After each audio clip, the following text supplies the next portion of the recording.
Halo, selamat pagi Pak Kadis. Selamat pagi, salam sehat untuk kita semua. Iya, salam sehat.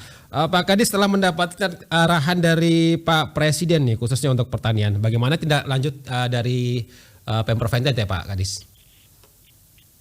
Ya, jadi tanggal 24 Maret kemarin itu Bapak Presiden berkenan untuk mengunjungi kawasan food estate di Kabupaten Belu untuk melihat sejauh mana optimalisasi pemanfaatan bendungan yang sudah dibangun oleh pemerintah pusat sebagai proyek strategis nasional untuk bisa dimanfaatkan secara optimal oleh masyarakat dan pemerintah daerah. Nah, karena itu beliau kemarin melakukan peninjauan sekaligus penanaman di tanaman jagung di kawasan food estate Belu, sekaligus memberikan arahan untuk yang pertama itu memperluas luas tanamnya, tidak hanya di kawasan food estate Belu, tetapi juga di wilayah-wilayah lain yang potensial, dengan memanfaatkan berbagai inovasi dan teknologi. Nah, kebetulan kemarin di wilayah penanaman itu di Hortikelot ya, di Desa Patuketi, itu ada sistem irigasi water sprinkler ya, yang dikerjakan oleh Kementerian PUPR, sehingga beliau melihat sistem irigasinya itu cukup baik, untuk kemudian nanti bisa dilakukan replikasi di wilayah-wilayah lainnya. Nah, menyambut arahan Bapak Presiden kemarin dan sesuai arahan Pak Gubernur, maka kita sudah mempersiapkan penanaman khususnya tanaman jagung untuk bisa mengisi kebutuhan pakan nasional. Kita merencanakan tahun ini akan menanam 100.000 hektar dengan menyerahkan semua memanfaatkan semua teknologi dengan bekerjasama dengan lembaga-lembaga penelitian, peneliti dan perguruan tinggi, juga praktisi jagung di seluruh wilayah Indonesia, juga di NTT, untuk memobilisasi berbagai macam alat dan mesin pertanian untuk pengolahan lahan, alat untuk menanam, alat untuk menyemprot, alat untuk memanen, sampai kepada alat untuk memipim, sehingga masyarakat pertanian itu akan lebih mudah dan lebih efisien untuk memproduksi komoditas-komoditas pertanian. Nah, karena itu kemarin Bapak Gubernur juga sudah menyampaikan kepada Bapak Presiden untuk mendukung sejumlah alat berat yang akan kita gunakan untuk membuka lahan-lahan berat, lahan-lahan kering yang ada di NTT, untuk menambah luas areal tanam baru, sehingga lahan-lahan existing yang sekian lama sudah ada bisa ditambah untuk kemudian bisa menghasilkan produksi yang lebih tinggi lagi sebagai wujud tanggung jawab pemerintah daerah untuk memberikan kontribusi terhadap ketersediaan pangan secara nasional.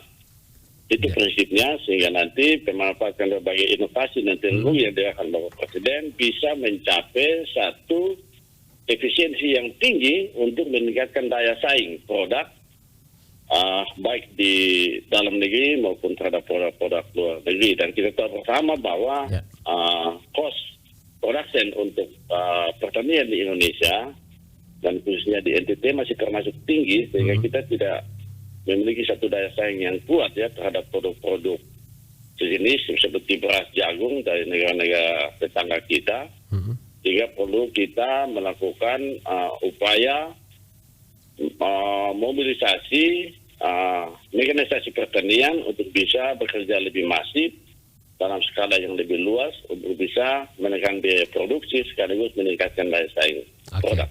Baik. Sehingga nanti produk-produk yang dihasilkan oleh masyarakat pertanian di NTT itu akan bisa bersaing secara nasional dan juga secara internasional. Itu kira-kira yang kita siapkan sebagai tindak lanjut daripada arahan Bapak Presiden. Baik. Pak Kadis, apakah pemerintah provinsi ini sudah mendata nih apa saja yang perlu diperbaiki? Tadi juga sudah disampaikan ya, ini terkait dengan cost production ya yang cukup tinggi begitu. Selain itu apakah ada lagi yang perlu diperbaiki kemudian terkait dengan alat dan mesin pertanian nih yang pas untuk digunakan NTT seperti apa begitu Pak Kadis? Ya, jadi kita yang pertama itu dari sisi perbenihannya ya, ini kan satu teknologi juga. Kita mesti bisa mendapatkan benih-benih yang cocok dengan kondisi di NTT. Itu yang pertama. Yang kedua, kita juga mesti mendapatkan benih yang kapasitas produksinya bisa optimal. Yeah. Seperti misalnya tanaman padi dan jagung, kemarin di kawasan food estate itu produktivitas padi itu sudah mencapai 5,5 ton dan itu secara nasional cukup baik. Tetapi kita perlu tingkatkan lagi sampai pada angka 6 sampai 7 ton per hektar. Nah, jagung misalnya di kawasan food estate kemarin itu ada sedikit peningkatan dari penanaman awal 3,12 ton per hektar itu menjadi 3,36 ton per hektar. Nah, ini juga masih rendah ya.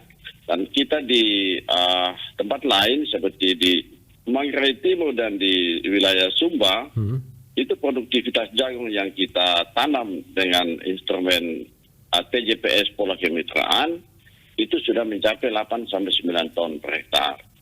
Nah, ini artinya dengan memperbaiki berbagai instrumen sistem budidaya, itu akan bisa meningkatkan kapasitas produksi yang memberikan implikasi kepada peningkatan pendapatan masyarakat, dan tentu itu akan memberikan kontribusi dalam pembentukan PDRB wilayah setempat.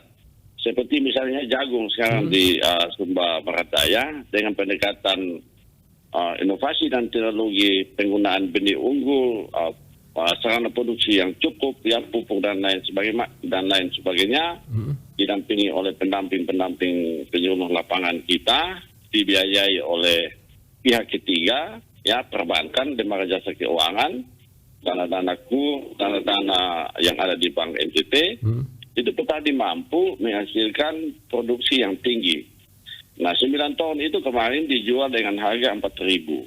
Berarti 1 hektar itu dalam waktu 3 bulan atau 100 hari, petani sudah menghasilkan 3,5 juta. Nah, ini kan satu inovasi yang kita kembangkan dan menjawab arahan Bapak Presiden untuk terus kita perbaiki. Nah, hal-hal yang perlu kita perbaiki itu adalah satu, dari sisi pemanfaatan teknologi sarana produksi, itu perlu kita perbaiki. Perlu ada upaya-upaya untuk memberikan kesadaran kepada masyarakat. Dan mereka bisa menggunakan benih-benih tanaman yang unggul, yang memberikan produktivitas yang tinggi, dan punya daya tahan terhadap berbagai macam kondisi iklim yang ada di NTT. Kemudian, dukungan yang tidak kalah penting itu adalah dukungan alat dan mesin. Nah, alat dan mesin itu dibutuhkan untuk mempercepat proses, proses produksi sehingga bisa mencapai titik efisiensi yang tinggi. Dibandingkan dengan kerja manual, kita akan memobilisasi tenaga-tenaga yang banyak, tetapi kalau kita menggunakan alat dan mesin pertanian sesuai arahan Bapak Presiden, maka tentu kita akan mencapai satu titik efisiensi yang optimal, yang sehingga nanti produk-produk yang kita hasilkan itu menurut kita saing yang tinggi. Nah, ini semua sedang kita kerjakan. Dan nanti sebagai contoh misalnya di komoditas jagung melalui instrumen TJPS pola kemitraan, hari ini itu sudah ada penyerapan produksi jagung oleh off-taker ya, perusahaan pembeli jagung di Sumba Barat Daya itu sudah mencapai lebih kurang 500 ton. Pada awal bulan April nanti itu sudah bisa mencapai 1.000 ton. Sehingga nanti Pak Gub akan berkenan untuk melepas penjualan 1.000 ton pertama menuju ke Surabaya untuk mendukung industri pakan ternak nasional yang ada di sana. Baik. Nah, tetapi inovasi ini terus kita kembangkan, terus kita kerjasama dengan lembaga-lembaga yang berkompeten dan praktisi-praktisi tanaman pertanian, untuk kemudian kita bisa kembangkan ya tidak hanya jagung tetapi juga padi, juga sorghum dan kacang-kacangan lainnya untuk bisa meningkatkan produksi pangan di wilayah NTT dan juga berkontribusi terhadap pangan secara nasional. Oke, baik. Pak Kadis, Pak Presiden juga menyatakan terkait dengan perluasan lahan ini untuk tanam ini, Pak Kadis, ini bukan hanya di Belu begitu ya. Nanti ada daerah-daerah lain di NTT begitu. Nah, ini bisa disampaikan juga Pak Kadis di daerah mana saja begitu Pak Kadis? Ya, jadi atas arahan Bapak Presiden kemarin, tahap pertama itu di kawasan Belu, Pak Menteri langsung meminta untuk naikkan menjadi 1.000 hektar. Dan nanti ini awal bulan ini kita akan diskusikan dengan Pak Menteri untuk kita putuskan bersama. Ya. Kemudian Pak Presiden mengerahkan untuk naik menuju ke angka 5.000 sampai kepada 15.000. Nah, sesuai dengan arahan Bapak Gubernur, kita kemarin pada saat kunjungan Bapak Presiden juga kita lakukan rapat kerja dengan semua kepala dinas yang ada, kepala dinas pertanian yang ada di NTT, dan kita sepakati untuk melakukan penanaman jagung itu 100.000 hektar, sorghum 30.000 hektar, dan kemudian padi kita menyesuaikan sesuai dengan lahan existing itu ada sekitar 214.000 hektar. Nah, ini kerja-kerja besar seperti begini kita akan alokasikan di semua kabupaten ya, di 21 kabupaten termasuk kota yang ada di NTT untuk memulai mempersiapkan dari sekarang, dan kemudian kita bisa bekerja sama dengan pihak ketiga dan perbankan ya untuk pembiayaan, dan kemudian off-take ya untuk penyerapan pemasarannya.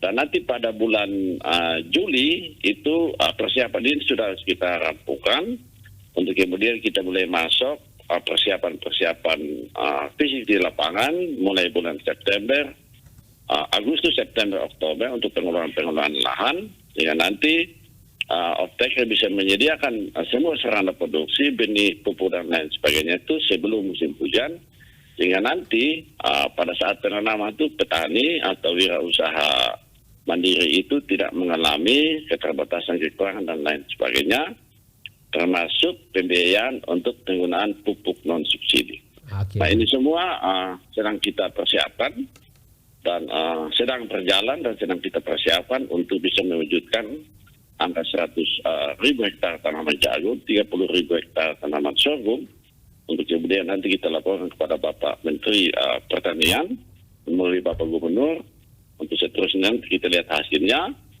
dan kalau itu signifikan tentu kita akan memohon izin Bapak Presiden atau Bapak Menteri untuk datang kembali untuk melakukan panen. Beliau sudah menanam kemarin di Belu, tentu kita bertanggung jawab untuk beliau datang untuk memanen hasilnya seperti apa. Oke, baik. Pak Kadis, terima kasih informasinya untuk RRI NTT pagi ini Pak Kadis. Ini semoga program 100.000 lahan ini sukses begitu Pak Kadis ya. Terima kasih mohon dukungannya. Siap, selamat beraktivitas. Selamat semua masyarakat pertanian di NTT. Selamat pagi Pak Kadis. Pendengar, baru saja bersama kami Leki Freddy Kholi, Kadis Pertanian dan Ketahanan Pangan Provinsi NTT. Pro 1, Kanal Inspirasi.